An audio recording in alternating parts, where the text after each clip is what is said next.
Hello everyone, happy tracking sa inyong lahat. Kamusta kayo dyan?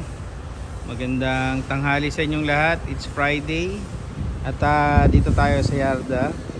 So, ang ganda na itong unit na to guys. Ano nga pala siya, self-loading no? Na ELF. Ayan. Siguro ang haba niya nasa 18 feet. Ayan. Long jack. Tapos meron siyang boom no?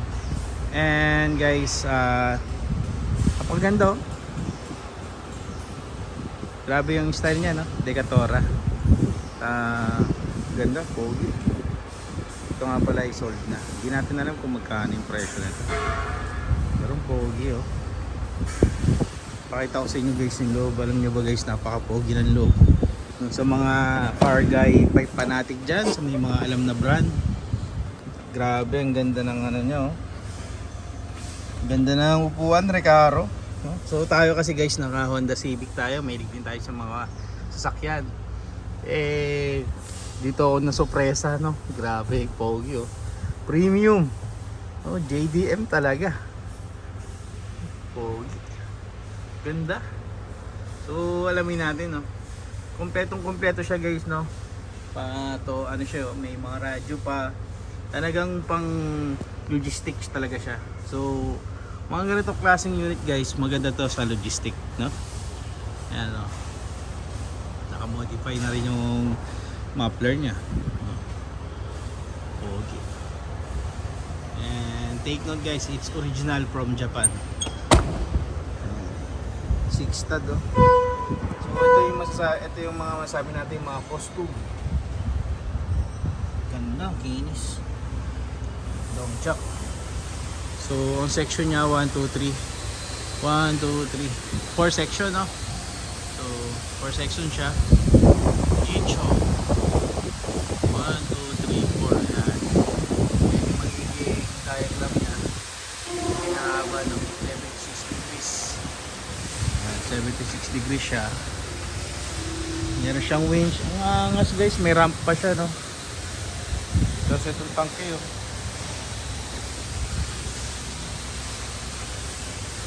Nakakita tayo ng ganito sa ibang Yarda pero bulok yung chassis eh. Ito medyo maayos pa oh. Tapos ganda pa. Stainless ang kintab. Hindi ko alam kung magkano inabot nito. So ilalagay ko sa comment section guys kung magkano inabot nitong unit na to sa kanila dito no. Nga pala guys, dito yan sa may tipo. Ayan. So estimated price siguro baka umabot ho ito ng mga 1.7 million. Ayan. Napakaganda naman no. Tignan nyo naman. Meron pa siyang camera. Ano nyo ba guys, gumagana yan pati camera. Steel flooring. Siyempre of course dapat steel flooring yan. Itong pogi, ganda oh. Ayan. Quality premium from Japan. So guys, dito sa mga binablog lang natin guys, pakita ko sa inyo. Ayun. Sold siya yung nakan. Quality? Quality bro. You know what I like this one? It's Recaro. Oh. It's already sold.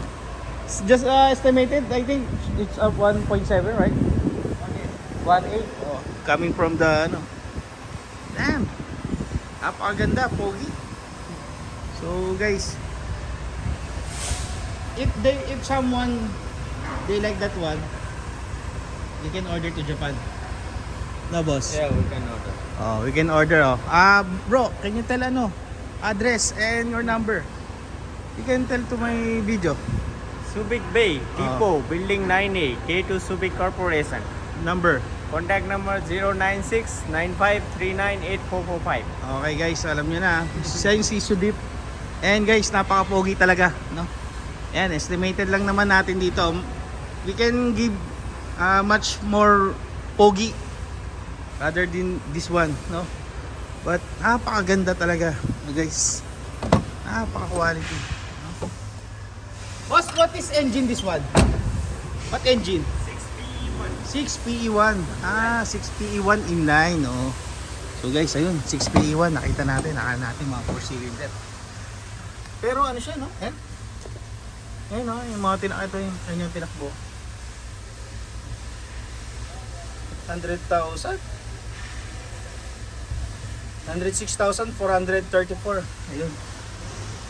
Manual transmission, ilan ba ang speed? Tingnan natin, no? Pero guys, napaka-quality talaga. Ayan, no? 6 speed. Quality, oh. So hopefully, no, sabi sa akin gumagana daw lahat yan. I-set lang yung channel para magamit yung radio. And take note guys, no, high roof nga pala siya. Ayan. So ayan, ulitin ko guys. 6PE1, no? Then ang presyo niya is umabot ng 1.8 million. Ayan, coming from the dealer kay Mr. Sudip. So guys, ulit-ulitin nyo na lang yung video para makuha nyo yung number. So ayun lang guys, maraming salamat sa panonood nyo. And ulitin nyo guys, no, happy tracking sa inyong lahat dyan. Congratulations sa mga nakuha nyo mga track, no? And lahat naman yan, ito daw sabi as is daw yan. As is condition. Napakaganda na. And by the way pala guys, no, ito daw piniling mabuti. Special, no? So pwede naman kayo mag-request sa ating channel guys, no? Pwede kayo mag-request dito mismo sa office na ganito. Advance order na, pero guys kailangan nyo syempre magda-down kayo para naman sa assurance din ng company. Ayan, ito yung kanyang dealership. So ayun lang, maraming salamat guys. Happy tracking channel everyone. Thank you, bye bye, and God bless.